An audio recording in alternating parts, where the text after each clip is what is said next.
Olá! Hoje a gente vai mergulhar num tema que parece simples, mas que esconde um poder incrível na língua portuguesa: os adjetivos. Acredite, a posição de uma única palavrinha pode mudar o sentido de tudo. Vamos ver como? Então, para começar, já lanço aqui uma pergunta. Pobre homem e homem pobre é a mesma coisa? Parece só uma inversão, né? Mas será que o significado continua igual? A resposta, olha, pode surpreender. E não é a mesma coisa, de jeito nenhum. Quando dizemos pobre homem, estamos a falar de um coitado, alguém que inspira pena. Já o homem pobre é simplesmente alguém sem dinheiro, sem recursos. Percebe a diferença gritante? É por isso que entender os adjetivos é tão, mas tão importante. Então tá, para a gente entender essa complexidade toda, vamos dar um passinho atrás para o básico do básico. O que é, afinal, um adjetivo? Pense nele como se tivesse três caras, três identidades que trabalham juntas. Olhando pelo lado do significado, o adjetivo é basicamente um caracterizador. É a palavra que dá cor, que dá qualidade, que dá uma opinião sobre as coisas, sabe? Sem ele, a nossa língua seria preto e branco. E o legal é ver como essas três caras funcionam em conjunto. A primeira, a semântica, a gente já viu, ele dá características.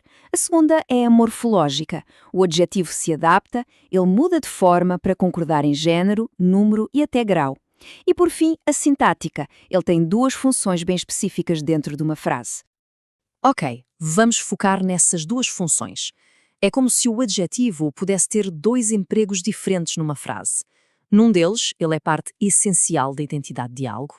No outro, é mais como uma característica temporária, um estado. E olhe só que exemplo claro. Como adjunto adnominal, o adjetivo está ali, grudadinho no nome, fazendo parte do que ele é. Pensa em aquela casa amarela.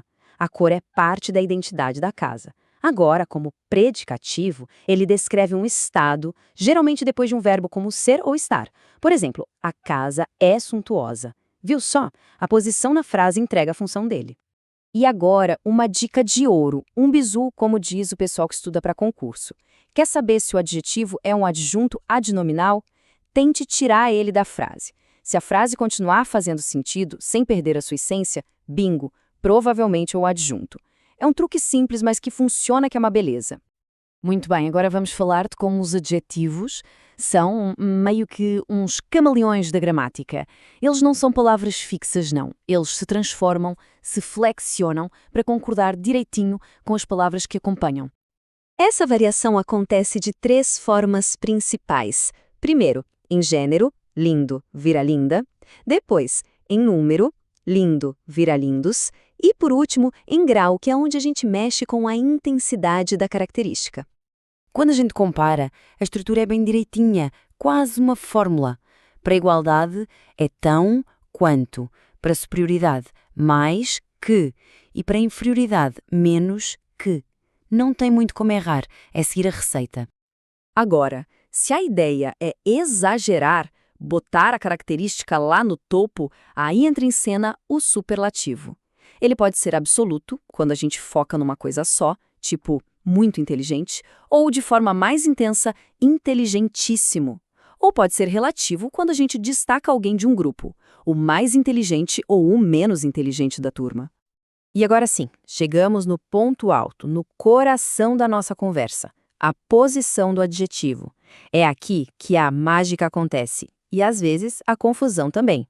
Vamos ver de perto como mudar uma palavra de lugar pode virar o significado de cabeça para baixo. Olha só isso em ação. Um grande homem. Isso fala do caráter, da importância dele, é subjetivo.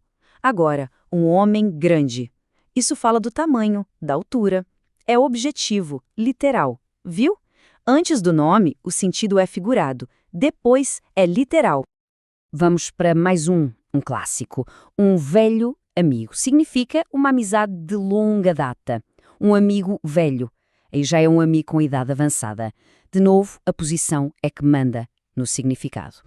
E para fechar essa série de exemplos, uma simples questão quer dizer que é só uma pergunta, algo menor. Já uma questão simples é uma pergunta fácil de responder. A regra geral é essa. Antes do nome, o adjetivo tende a dar uma opinião. Depois do nome, ele tende a descrever um facto.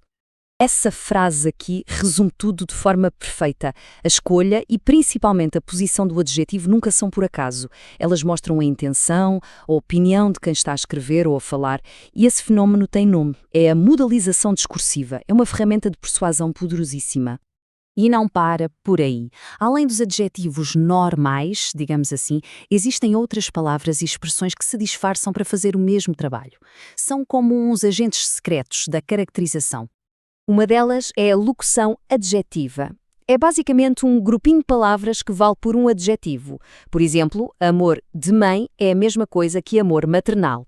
Ou homem sem coragem é um homem covarde.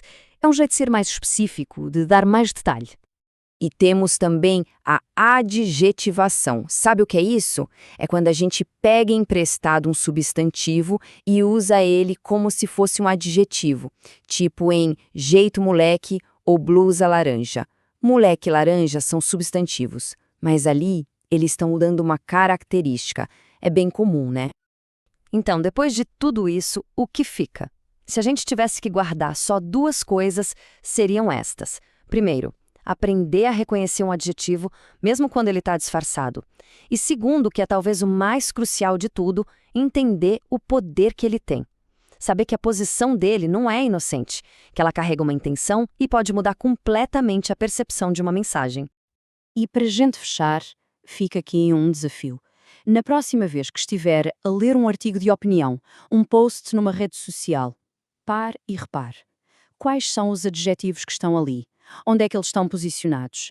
E a pergunta mais importante, como é que eles estão, de forma bem subtil, a moldar a sua opinião sobre aquele assunto?